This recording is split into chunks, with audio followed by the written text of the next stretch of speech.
Olemine ja olemasolemine. Olemine ja olemasolemine.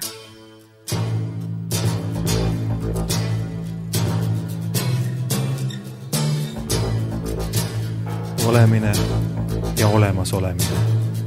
Olemine ja olemasolemine.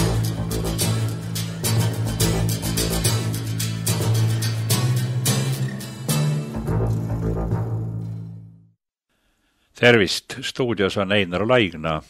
Mõtiskleme täna teemal üksindus ja vaikus. Inimene sünnib üksi ja sureb üksi.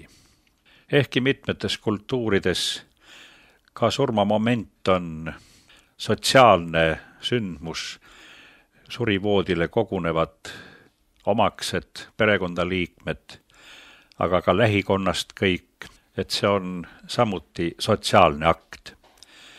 Keskaja Euroopas nimelt nägi selline rituaal ette ka kindlaid käeliigutusi.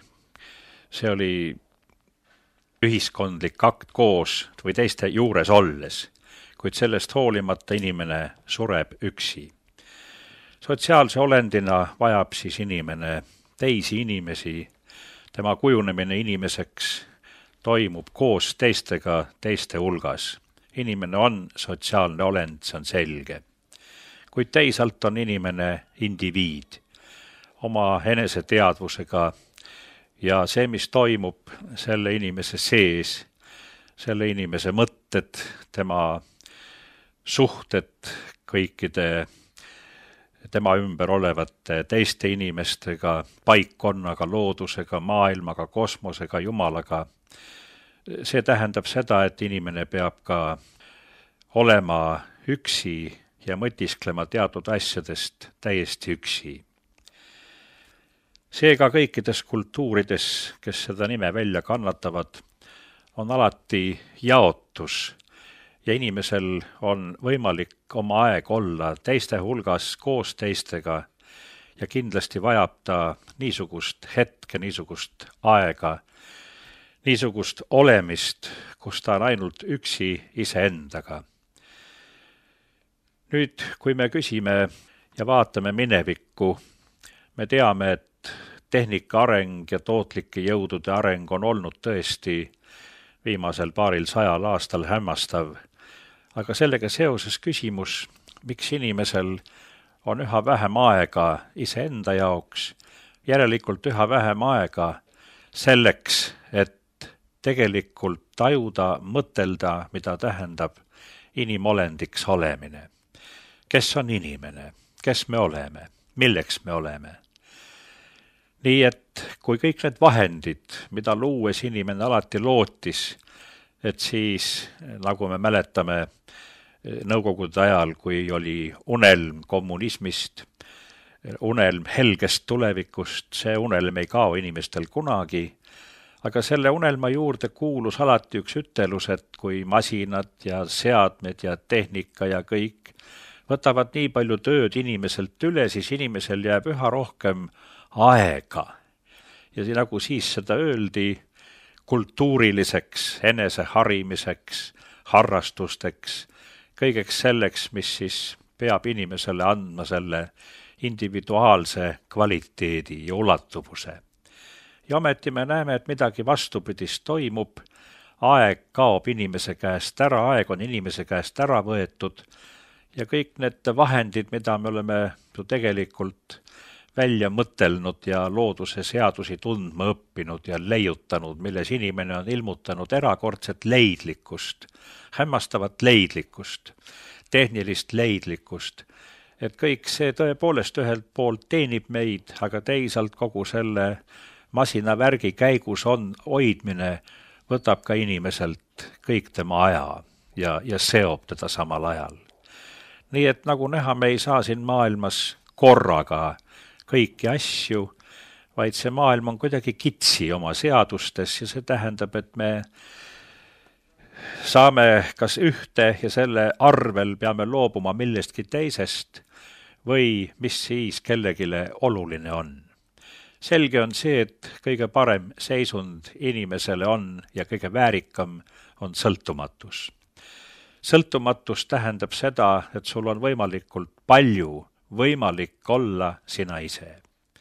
Kõigepealt sotsiaalse olendina inimese indiviidi, tema ise olemise, tema ise pärasuse, tema originaalsuse, tema erinevuse ja teisalt sotsiaalse kuuluvuse, mis võib olla kahesugune, ühelt poolt kuulumine suurde sotsiaalsesse ühiskonda, aga teisalt kuuluda teatud gruppi, kelle mõtlemisviis, arusaamad, harrastused, maailmavaade on sinu omaga kõige enam sarnased ja kus kohal suheldes sa kõige paremini saad iseennast nii sotsiaalse olendina kui teisalt indiviidina kehtestada, rakendada, edendada, siis ometigi see suur sotsiaalsus paneb inimesele väga karmid ja ranged piirid. Ja see suur sotsiaalsus, eriti tänapäeva ühiskondades, millegipärast tahetakse kõik inimesed niivõrd siduda,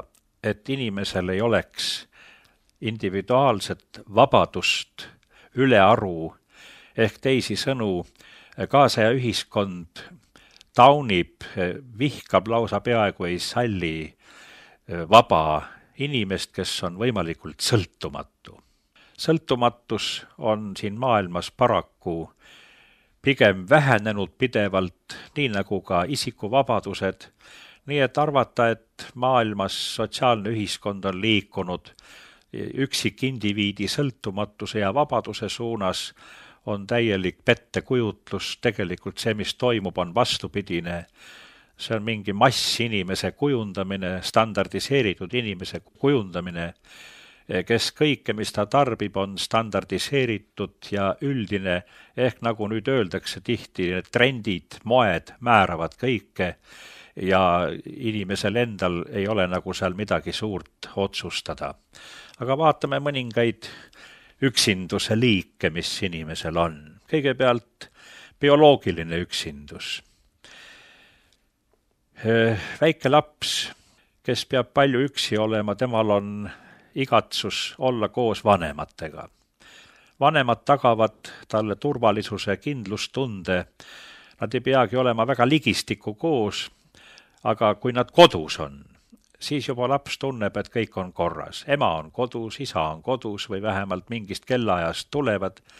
See loob niisuguse bioloogilise kindlustunde lapsele. Nüüd, kui laps saab vanemaks, siis bioloogiline üksindus väljendub selles, et inimeses tekib ebamäärane ähvane soov, aga see soov väga võimsalt teda lükkab ja paneb tegutsema.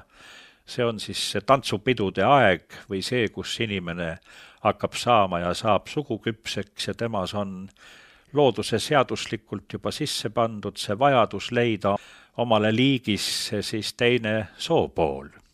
See on normaalne, see on iseenesest mõistetav, see on loomulik loodusseadusest tulenev inimese tung, inimese vajadus, kus tema sotsiaalsus perekonna raamides, nii bioloogilises kui sotsiaalses, psühholoogilises ja nii edasi, leiab siis selle niisuguse koosolemise vormi, milles indiviid ka ise leiab rahulduse ja ühtlasi jätkab siis inimliiki. Aga vahekord koosolemise ja üksinduse vahel jääb alati.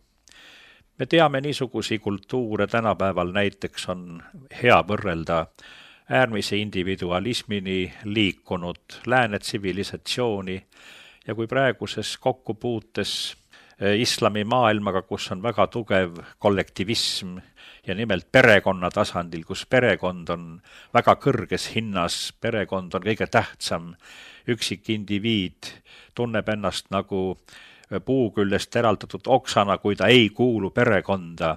Et see suur erinevus juba praegu, mis me näeme, me ei saa öelda, et islami maailm oleks nüüd maha jäänud või et me oleksime ei tea kuhu jõudnud.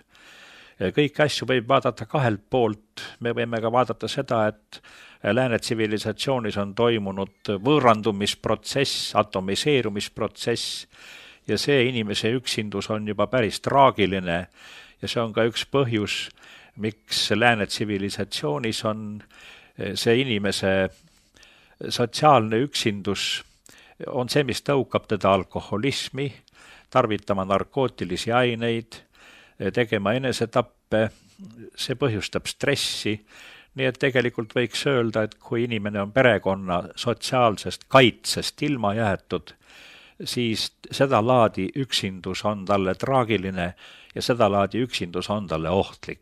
Just niimoodi ilma perekonna toetuseta jäänud üksik inimene on kaugel sellest, et olla mingisugune eriline isiksus ja eriliselt kõrgelt arenenud vaimne isiksus veel nimelt. Nii et inimene vajab üksindust ja inimene vajab sotsiaalse olendina teisi enda taolisi olendeid, ta vajab nii inimsuhteid kui üksi olemist. Milles siis seisnevad veel need üksi olemise vormid? Noore inimese üksindus on nii bioloogilist laadi, ta otsib teist soopoolt, aga me näeme kultuuris ka seda, et on erilise üksinduse vajadusega inimesed. Mõni sõna kloostritest. Kloostrimaailmast üldiselt meil teatakse kas anekdoote või mingeid niisugusi õuduse ja hirmu kuulujutte. Neid inimesi, kes tegelikult teab, mis klooster on kindlasti meie kultuuris ääretult vähe. Aga natukenegi, kes ajalugu tunneb, see teab, kuidas tekkis 4. sajandil niisugune nähtus Põhja-Egiptuses nagu eremiidid, Heraklus, neid nimetati anahoreetideks. Inimesed, kes eraldusid kõrbe üksindusse, ja eks neid ole ennem ka alati olnud, inimesed, kes tahavad olla üksinduses selleks, et suhelda loodusega, maailmaga, kogu kosmosega, tähtedega, planeetidega ja kokkuvõttes absoluudiga Jumalaga. Need inimesed on pühendanud elu sellele ja kui neid erakuid, eremiite või anahoreete näiteks kogunes juba rohkem, siis oli kindlasti parem organiseerida üksik elu koos ja tekkisid koinobiitlikud vennaskonnad või siis kloostrid.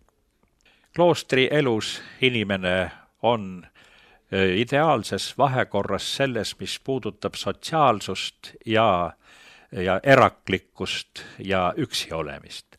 Seal on see viidud suurepärasesse harmoonilisse kooskõlla, kus need mõlemad küljed on kogemuslikult väga targalt jaotatud.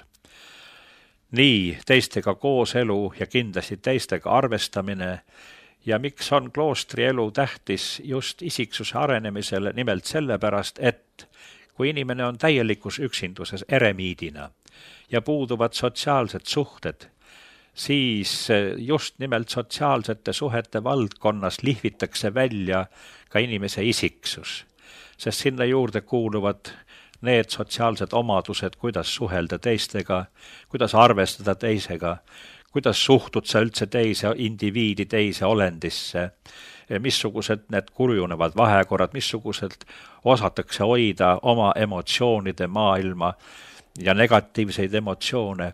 Nii et klooster on selles mõttes niisugune erandlik, kuid lahutamatult elava kultuuri juurde kuuluv niisugune, ütleme, rekordsportlaste klubi, kus inimeseks olemist harrastatakse teadlikult erilise intensiivsusega ja see toimub koos teistega. Klooster ei ole koht, kus päevad läbi lobisetakse, vaid seal üldse väga harva omavahel vesteldakse, aga see harv vestlemine annab ka vestlusele kvaliteedi. Siis teatakse, et on asjad, millest rääkida, need on tavaliselt need, mida üksinduses, Herakluses vastamisi lõpmatuga inimene kogeb. Nii et see on niisugune kõrgema tasemeline vestlus või dispuut niisugustel teemadel. Aga ei saa ju kõik inimesed minna kloostrisse. Klooster kultuuris kui niisugune tsentrum, energeetiline, on vajalik, aga kogu ühiskond ei saa ju, me ei lähe lasku niisugustesse üldistustesse. Ja mismoodi siis ühiskonnas elav inimene, kes käib tööl, viibib teiste hulgas, on sotsiaalses ühiskonnas koos teistega. Me näeme, kuidas seal näiteks levib teatud kindel kõnepruuk, kindlad žargoonid, teatud sõnavara, mis hakkab levima. See sõnavara võetakse omaks, ka vulgaarsõnavara, see tänavakeel ja siis on kindlasti omad suletud süsteemides oma kindlatest sõnadest koosnevad märkkeeled, näiteks Kaitsevägi on kohe üks koht, kus niisuke keel tekib, mida väljaspoolt inimene ei saa üldse aru, mis seal räägitakse. See on alati subkultuurides ja väikestes kollektiivides, kes on allutatud ühele ideele ja koos töötavad, tekib niisugune sisemine mõistmise keel või märkide keel, näiteks kloostris väga palju asju lihtsalt silma vaate ja käeviipega on kõik juba selge, mis ja kus on vaja niimoodi välja kujunenud. Aga nüüd üksindusel on palju mitmesuguseid liike. Kõigepealt ühtepidi ka viibides kollektiivis, viibides sotsiaalses ühiskonnas, viibides teiste inimeste hulgas, on siiski inimene sealjuures ka alati üksi. Linnaväljakul, tänaval, kohvikus ja seetõttu on väga hea moodus näiteks pelletada üksindust, kuid samal ajal olla üksi. Eriti kena on seda teha suvel, tulla Raekoja platsi. Raekoja plats on rahvast täis, turistide grupid, kohvikud töötavad kõik. Inimestel on kuidagi niisugune sõbralik, heatahtlik hoiak, niisugune puhkuse moment. Võtad oma laua, istud seal, oled üksi, mõtiskled üksi, kuid sinu ümber on teised inimesed. Ja see niisugune vorm linnaühiskonnas üksindust nautida teiste hulgas on üks ääretult hea ja tore moodus. See on ka üks põhjus, miks näiteks nõutakse ja tahetakse, et üksikud inimesed ja invaliidid, et neid tuleb tuua lihtsalt tänavale, et ta ei tunne, et ta oleks üksi, vaid et ta on teiste hulgas, sinu ümber liiguvad teised. Me vajame äärmiselt teisi inimesi ja täpselt samuti on meile äärmiselt vajalik üksindus. Nüüd on ka üksinduse väga raskeid liike. Kindlasti on vana üksiku inimese üksindus küllaltki ränk. Ja kurb on vaadata neid vanu inimesi, kes jäävad täiesti üksi. Kas lapsed on kaugel või juhtub, et neid polegi. Vana üksiku inimese saatus on tihti väga traagiline ja me ei peaks sugugi nii vaatama teinekord viltu neid üksikuid vana inimesi, kes tavaliselt peavad mingit pisikest koerakest. Väike koerake ei võta palju ruumi, ta ülalpidamine ei ole kallis, aga inimene vajab ühte elavat olendit, kellega suhelda, kellega rääkida, kelle eest hoolitseda, kelle pärast muretseda. See on niisugune vajadus inimesele, et siin kindlasti lemmikloomade pidamine on niisugustele üksikutele inimestele suureks lohutuseks ja suureks rõõmuks. See on elus olend, kellega saab suhelda. See jääb muidugi paraku ikkagi teatud mõttes ka puudulikuks, sellepärast et kes õpib loomaga suhtlema, saab ka aru, kuidas loom sellele vastab ja ometi on see suhe suuresti ühepoolne. Sest et inimene võib endale siin lubada rohkem kui loom. Teise inimesega tuleb arvestada rohkem. Aga see loomapidamine näitab ise, et loom on seltsiks, loom on sõbraks, loom on elav olend, keda võtad sülle, kelle soojust sa tunned ja see on inimesele suur lohutus.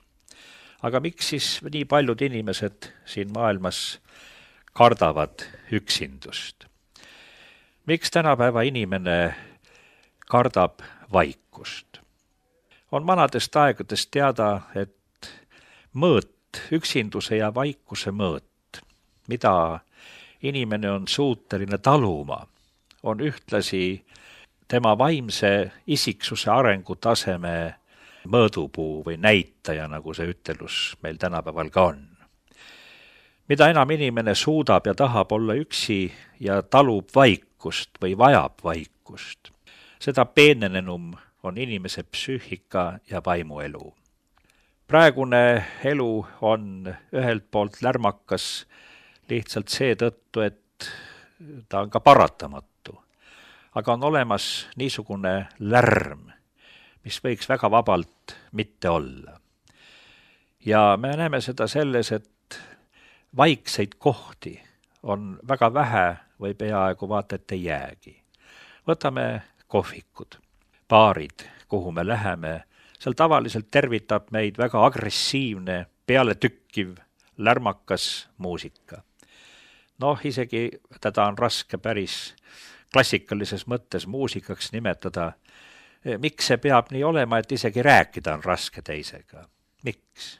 Miks inimene ei taha vaikust, oleks ju nii kena vestelda, või siis kohviku muusikaks sobiks niisugune vaikne, meloodiline, meditatiivne muusika. Miks meid igal pool tambitakse üle tümakaga ja miks see peab olema pandud nii detsibellides kõvasti? Ja teisalt, kui on võimalus, siis ometigi inimene ei kasuta seda. Ma toon mõningad näited. 2 eestlast läksid, see on tegelikus elus ise kogetud, Riias hotelli ja üks keeras kohe hotellis selle raadio käima. Raadiost tuli parajasti lätikeelsed päevauudised. Ta pani selle kõvasti mängima. Teine ütleb talle, kuule, sa ei saa ju niikuinii läti keelest aru, et pane kinni. Ahah, jah, läks ja pani kinni. Natuks aja pärast läheb see mees ja keerab lahti lätikeelsed päevauudised uuesti, ütleb, ei, las ikka olla nii on parem. Mis siin toimub? Milleks peab see lätikeelsed või mis tahes keelsed päevauudised käima või jutt, millest sa aru ei saa? See on taustmüra, mida inimene tegelikult ei kuula, kuid see näitab seda, et inimene ei oska enam vaikuses olla.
Olemine ja olemasolemine.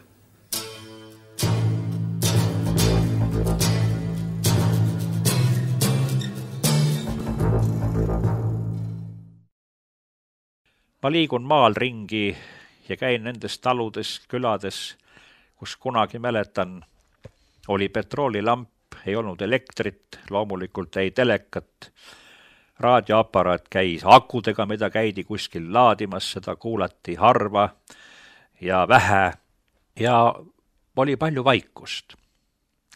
Ja nüüd, kui minna nendesse taludesse, ükskõik mis kellaajal, juba hommikul minna päeval, mis me näeme seal? Telekas möirgab üksipäini toas.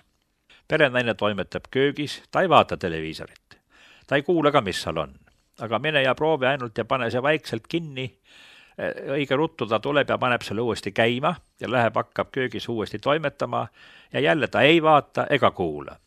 Kas või räägib sinuga, aga millegi pärast see telekas peab käima. Mis on juhtunud inimestega, et nad ei talu enam vaikust? Miks peab see neetud kast lärmama päev läbi seal? Mis on selle saladus? Miks inimene kardab ja üha rohkem kardab üksindust ja vaikust? Milles on see põhjus? Üksinduses ja vaikuses hakkavad inimest kindlasti vaikselt ründama ja võiksime niimoodi öelda piinama mõtted, võib-olla ainsad, millel väärtust on. Kõigepealt mõte olemasolu mõttest endast.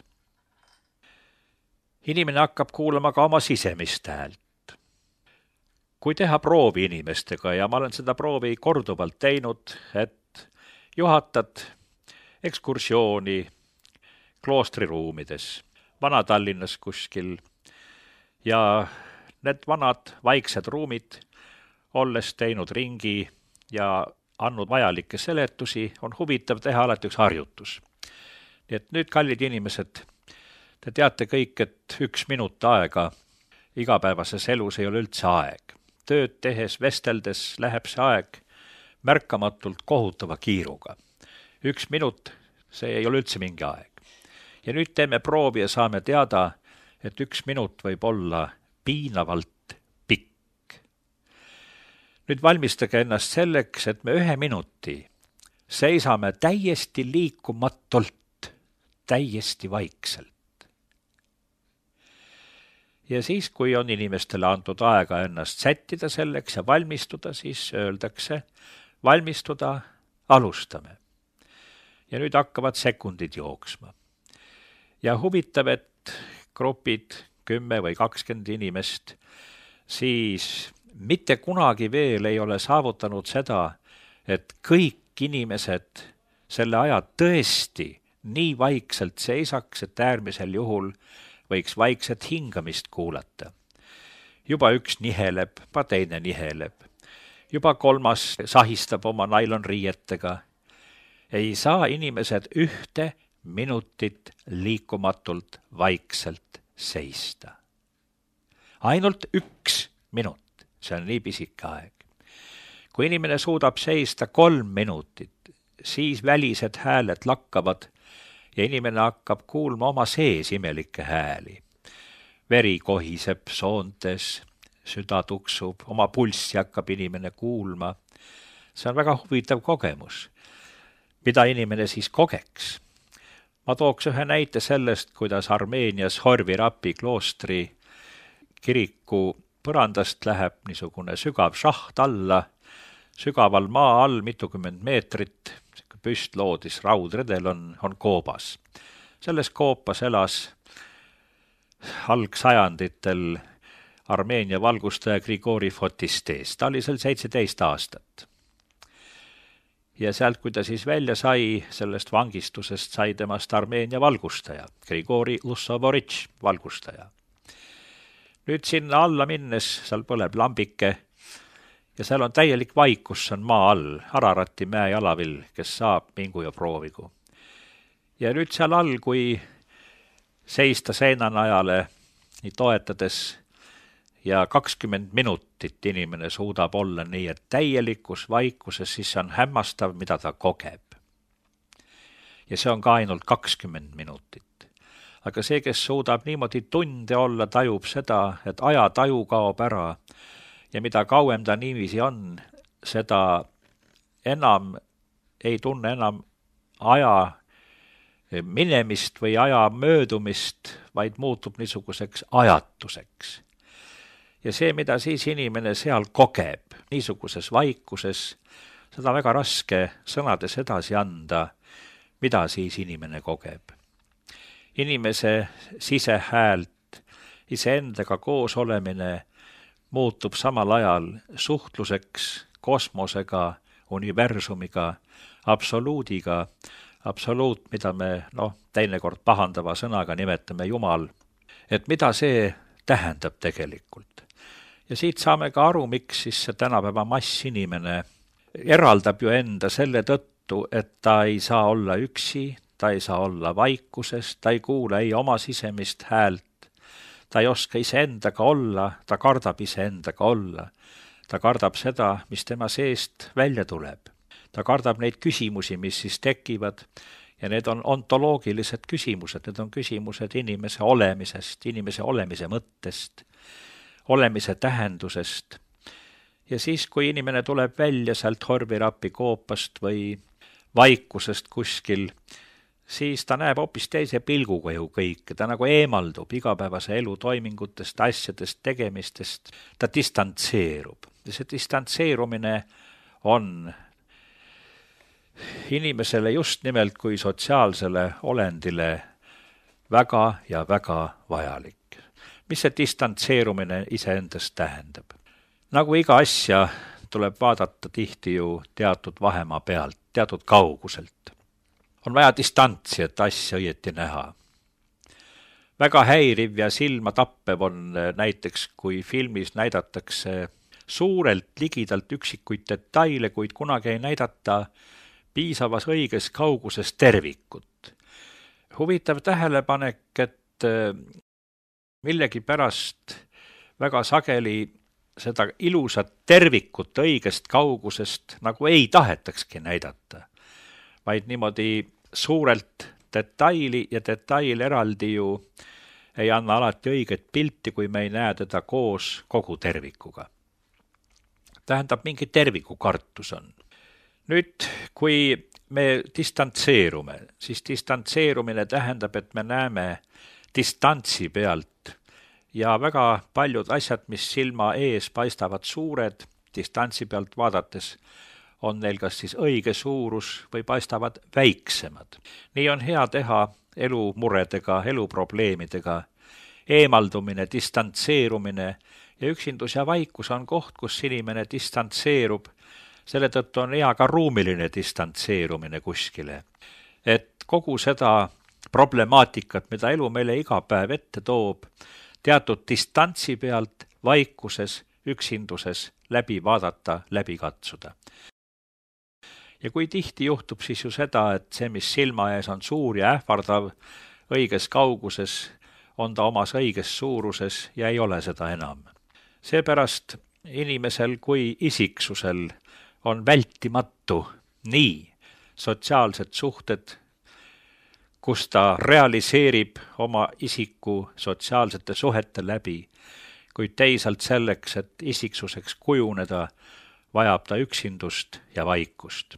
Me armastame palju rääkida, nagu nõukogude ajalgi, isiksuse arendamisest. Ükskõik mis konverentsil, kus räägitakse pedagoogikast, kooliharidusest, ikka käib üks suur jahvatamine, isiksuse arendamine. Tegelikult ei toimu isiksuse arendamist, vaid toimub inimeste vorpimine ja vormimine mingi ühe kindla soovitud mudeli alusel.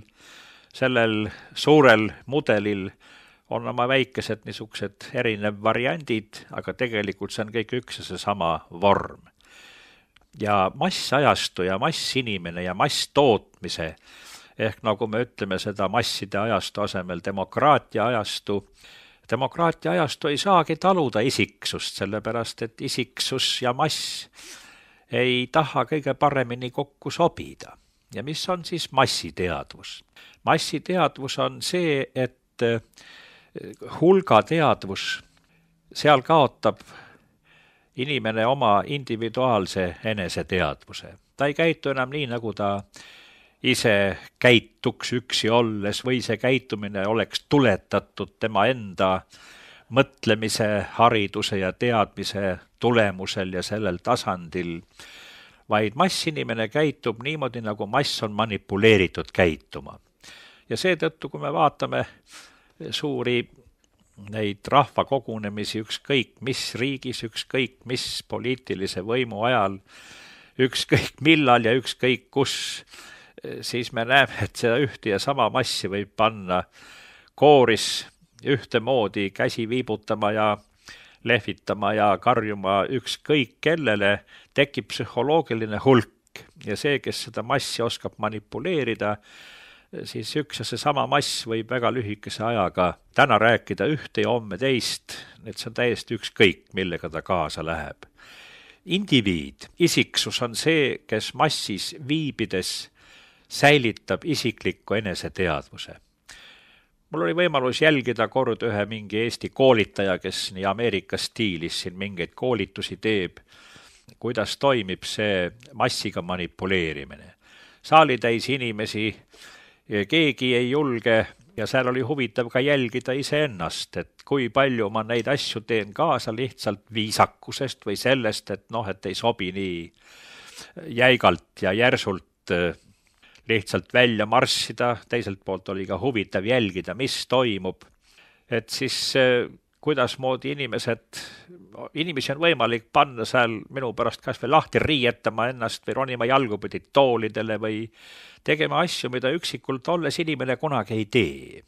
Et mis imelik fenomeen see on näiteks, et keegi, tänapäeval on ju see hirmus vajadus ennast paljastada ikka, keegi fotograaf, siin aeg-ajalt käivad teated läbi, linna tänaval ajab kokku tuhandeid inimesi ja ütleb, et nendest kõigist korraga aktifoto teha ja kummalisel kombel need tuhanded inimesed kohe ennast riietavad seal lahti, et mis toimub inimesega, mis imelik fenomeen see inimese juures on. Kuidas see niimoodi töötab? Ja kui palju on neid, kes niisugusel puhul säilitavad isikliku eneseteadvuse, kes käituvad oma otsustuse, oma maailmavaate, oma arusaamade kohaselt ja julgevad eitavalt käituda nende nähtuste suhtes, milles teda tahetakse sulatada massi. Nii et massi ja isiksuse vahe on ju väga selge ja ei saa ühteaegu koolitada massinimest või vorpida massinimest, massiteadvusega, manipuleeritud teadvusega ja teisalt rääkida isiksuse arendamisest. Aga nüüd, kui inimene on sotsiaalne olend ja kui tema ka isiksuse kujunemine on seoses sootsiumiga, kuidas see siis töötab? Siin oleks tore tuua seda näidet, mis vene keele kaudu on. Näiteks vene keeles üksik inimene on človek, inimene. Aga mitmuse vorm, mis on käiku läinud millegi pärast, on ljudi. Miks siis me ei ütle človeki?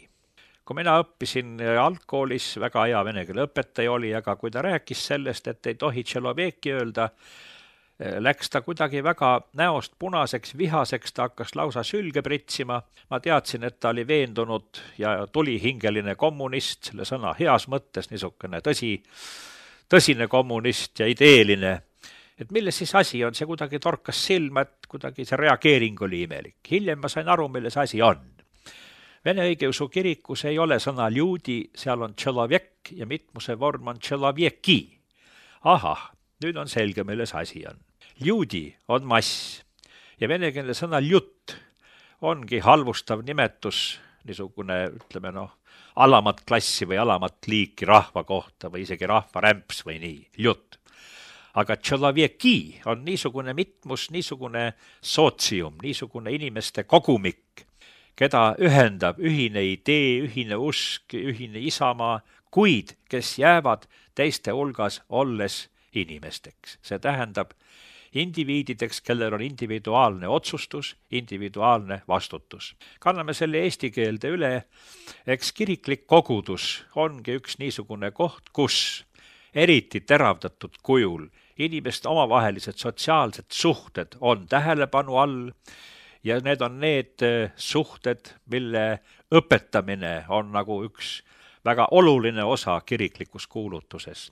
Ja teisalt rõhutab kirik alati inimese isiklikku vastutust.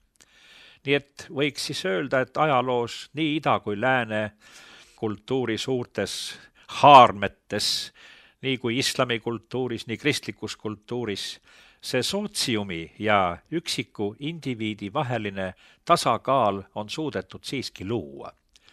Sest isiksuse kujunemine sotsiaalse isiksusena tähendab seda, et see toimub koos teistega. Kuid ta peab koos teistega toimuma niimoodi, et säilib sinu isiklik teadvus, isiklik vastutus. 2000 aastat kuni tänaseni on ju õpetatud meie kultuuripiiris, meie kultuuriruumis neid omadusi nagu mõistuse tähtsus. Teiseks teadmine. Kui 6. eluaastast saab inimene mõistuse küpseks seda kasutama ja on võimeline omandama teadmised, siis vaba tahtega valiku tulemusel oma elus sotsiaalsetes suhetes on tal ka vastutus. Seega need 4 punkti: mõistus, teadmine, vaba tahe ja vastutus. Ja nüüd, kui me tänapäeval näeme, et koos massinimese teadvuse kasvatamisega nüüd see viimase aja kampaania, et enam ei tohi lapsi karistada. See tähendab seda, et lapsel tekib karistamatuse tunne. Minule ei tohi mitte keegi mitte midagi öelda, mina teen, mis ma tahan. Mina võin terroriseerida oma vanemaid, aga minu vanemad ei tohi mulle isegi öelda, et söö pudru, siis ma lähen politseisse ja kaeban ta peale. Seda võib nimetada juba tahtlikuks perekonna ja sootsiumi lõhkumiseks. Ja selle tulemuseks ongi niisugune noorsugu hiljem, kes kaldub kergelt kuritegevusse. See on see noorsugu, kes on liiklushuligaanid. Nad ei ole iialgi õppinud vastutama. Neil on karistamatuse tunne. Nad on kasvanud õhkonnas, kus neil puudub individuaalse vastutuse tunne. Sealjuures nad sulatuvad kergelt kollektiivi. Muidugi oleneb missugusesse. Nii et olemine iseendaga, kui lõppu kokkuvõtted teha, siis kujunenud isiksus ja teisalt isiksuse kujunemiseks vajab inimene üksindust ja vaikust. Ja nimelt vaikust. Ja tegelikult olemine iseendaga üksinduses ja vaikuses peaks olema inimesele niisugune vajadus, millest saab kujuneda ka omaette pidu, kui inimene on iseendaga. Ja siin, kui tuletada meelde vanu sajandite vanuseid käitumisreegleid, käitumisõpikuid, eeskirju, mida olen niisugust lugenud kunagi, kuidas iseendaga üksi olla. Ja teate, mis seal oli öeldud? Et iseendaga üksi olles käituge, nagu te oleksite ühes ruumis kuningaga. Mõelge, kui kena see on. Kuidas siit kasvab inimesel ka lugupidamine ja austus iseenda vasta. Ja see, kes oskab austada iseennast ja lugupidada iseendast, ainult see inimene oskab lugupidada ja austada ka teist. Kui puudub eneseaustus, enesest lugupidamine, kuidas me saame siis austada ja lugupidada teist inimest? Nii et tasakaal sotsiaalse ühiskonna, väiksema ühiskonna grupi, selle grupi, kuhu sa kuulud kõige rohkem, töömeeskond või sinu mõttekaaslased, ja teisalt see üksiklikkus ja tajumine, et sina vastutad üksikisikuna oma otsuste eest. Et sa ei saa öelda nii, nagu koolipoisid tihti, kes viskas akna katki, Mart ütle, aga Jüri viskas ka. Tähendab, oluline on, et keegi teine viskas veel kive, mitte ainult mina üksi. Juba siin väljendub see inimese soov niimoodi sulatuda ja lahjendada ja lahustada oma isiklik süü kollektiivses, ebamäärases ja ähmases süütundes. Nii et üksinduse ja vaikuse talumise võime on paraku vaimse isiksuse arengutaseme mõõdupuu. Ja siin on nii hea ju igal ühel ennast proovida ja mõista ja läbi mõtiskleda. Et üksiku või üksikliku olemise juurde, üksinduse juurde kindlasti kuuluvad piinavad mõtted. Üksinduse juurde võib kuuluda ja kuulub igatsus. See igatsus on tihti seletamatu, sõnadesse pandamatu, see on igatsus millegi nimetu, millegi suure, millegi tabamatu järele. Rahutus, mis on ontoloogiline rahutus inimhinges, see on see, mis vajab absoluuti, Jumalat, kosmost. Inimesel on ka väga intiimne, puhtbioloogiline soojuse ja läheduse vajadus. Ja selle juures tullevad inimesed ka tihti seda, et kui see lähedus ka on, võib inimese hing ka siis olla ääretult üksi. Nii et täiusliku kokkukuuluvuse juurde kuulub ka siis terviklik inimisik, tema ihu, tema hing, tema vaim. See kõik koos loob alles selle harmoonia. Ja samal ajal on võimalik inimesel väga kõrgema taselemelist vaimset sõprust kogeda, kui kõik bioloogiline, kõik looduslik astendatakse ülesse kosmilisele tasandile ja siis on võimalikud ka niisugused imeväärsed sõprused nagu eriti kaunid sõprused ka meeste ja naiste vahel. On ju neid, kes arvavad, et meeste ja naiste vahel sõprust ei saa olla. Võib küll, kui mõlemad bioloogiliselt erinevad soopooled on vaimselt, hingeliselt, psüühiliselt piisavalt arenenud isiksused, kelle nii-öelda kontakt toimub kosmilisel tasandil. Nii et õppige armastama üksindust ja vaikust, siis paraneb ka meie kõikide inimsuhete kvaliteet. Mida enam tunneme iseennast, seda enam oskame arvestada teise inimesega. Ja üksinduses ja vaikuses on üks suur võimalus ennast analüüsides õppida tundma iseennast, iseenda järgi, inimloomust, inimhinge üldse. Kõik suured inimhinge tundjad, võrratud kirjanikud, poeedid või filosoofid on armastanud üksindust. Ja just selle üksinduse kaevu juures sügavusest ammutades on olnud neil nii palju teistele anda. Anda saab see, kellel endal on. Kallid raadiokuulajad, mis siis muud kui võtke selleks, et teil oleks anda, võtkem kõik, et meil oleks üksteisele anda. Rahulikku, sügavat, tarka üksindust ja vaikust soovides Einar Laigna. Olemine ja olemas olemine. Olemine ja olemas olemine.